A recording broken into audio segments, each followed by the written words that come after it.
Brilliance കുറവ്, madness മുന്നിൽ, ഫഫഫ review.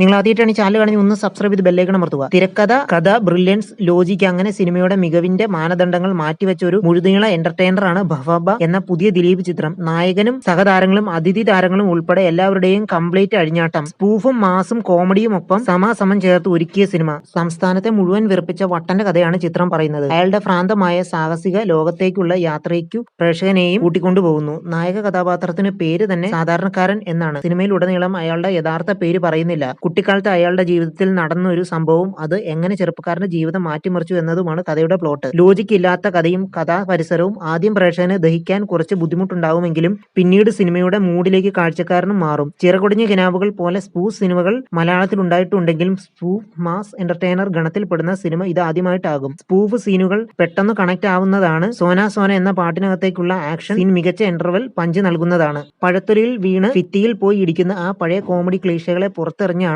ഇത്തവണ ദിലീപ് എത്തുന്നത്. അല്പം എക്സ്റ്റാറ്റിക് ആയ കഥാപാത്രത്തെ അതിന്റെ ഫുൾ എനർജിയിൽ അവതരിപ്പിക്കാൻ ദിലീപിനായിട്ടുണ്ട്. മോഹൻലാൽ ആണ് ഈ സിനിമയിലേക്ക് പ്രേക്ഷകരെ ആകർഷിച്ച മറ്റൊരു ഘടകം. ഗില്ലി ബാല എന്ന കഥാപാത്രമായി മോഹൻലാൽ എത്തുന്നു. പേരിലുള്ള ആ പ്രത്യേകത കഥാപാത്രത്തിനുമുണ്ട്.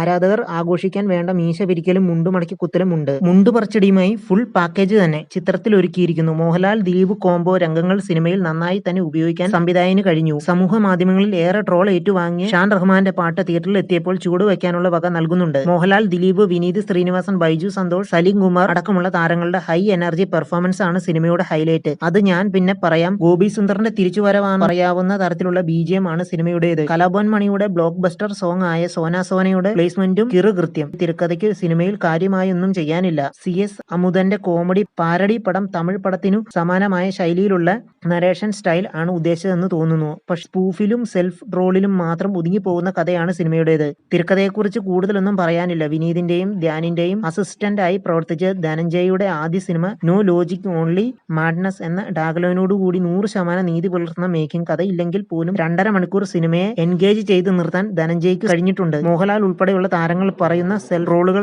രസകരമായി തന്നെ സിനിമയിൽ ഉപയോഗിച്ചിട്ടുണ്ട്. ഇതെന്റെ ആശാന, ഞാൻ ആപത്തിൽ പെടുമ്പോഴൊക്കെ രക്ഷിക്കാൻ എത്തുന്ന എന്റെ ആശാൻ. ഗോകുലം ഗോപാലൻ അവതരിക്കുന്ന കഥാപാത്രത്തെ നോക്കി മോഹൻലാൽ പറയുന്ന ഈ ഡയലോഗിന് റഫറൻസ് വച്ചിരിക്കുന്നത് എമ്പുരാൻ ആണ്. ഇതുപോലെ നായകനും അനുനായികളും ഗസ്റ്റ് റോളുകളും എതിരാളികളും എന്ന് വേണ്ട ഒരു രംഗത്തിൽ പോലും വന്നു പോകുന്ന കഥാപാത്രം വരെ എന്തായാലും റഫറൻസ് ഇട്ട് വയ്ക്കുന്ന പടം. കലേ കിൻസ്റ്റണും സുപ്രീം സുന്ദറും ചേർന്നൊരുക്കിയ ആക്ഷൻ സീക്വൻസുകൾ ശരാശരി നിലവാരം പുലർത്തുന്നു. ഇടവേളയ്ക്ക് തൊട്ടു മുമ്പുള്ള പോലീസ് ഫൈറ്റ് സീൻ മികച്ച രീതിയിൽ കൊറിയോഗ്രാഫി ചെയ്തിട്ടുണ്ട്. എന്നാൽ ക്ലൈമാക്സ് ഫൈറ്റ് രംഗങ്ങൾ കുറച്ചുകൂടി നന്നാക്കാമായിരുന്നു. ഇതെന്ത് തേങ്ങ, ലോജിക്കില്ല, തട്ടിക്കൂട്ട് എന്ന രീതിയിൽ സിനിമയെക്കുറിച്ച് ചിന്തിക്കുന്നവരാണ് നിങ്ങൾ എങ്കിൽ തിയേറ്ററിന്റെ പരിസരത്ത് പോലും പോകാതിരിക്കുന്നതാണ് നല്ലത്. ഇനി കൂടുതലൊന്നും ചിന്തിച്ച് തല ഉണ്ടാക്കാതെ 2.5 മണിക്കൂർ സമയം ഫണ്ണാക്കാൻ ആണെങ്കിൽ ഫഫബയ്ക്ക് ടിക്കറ്റ് എടുക്കാം. നിങ്ങൾ ആദ്യമായിട്ടാണ് ഈ ചാനൽ കാണുന്നത്, ഒന്ന് സബ്സ്ക്രൈബ് ചെയ്ത് ബെല്ലൈക്കൺ അമർത്തുക.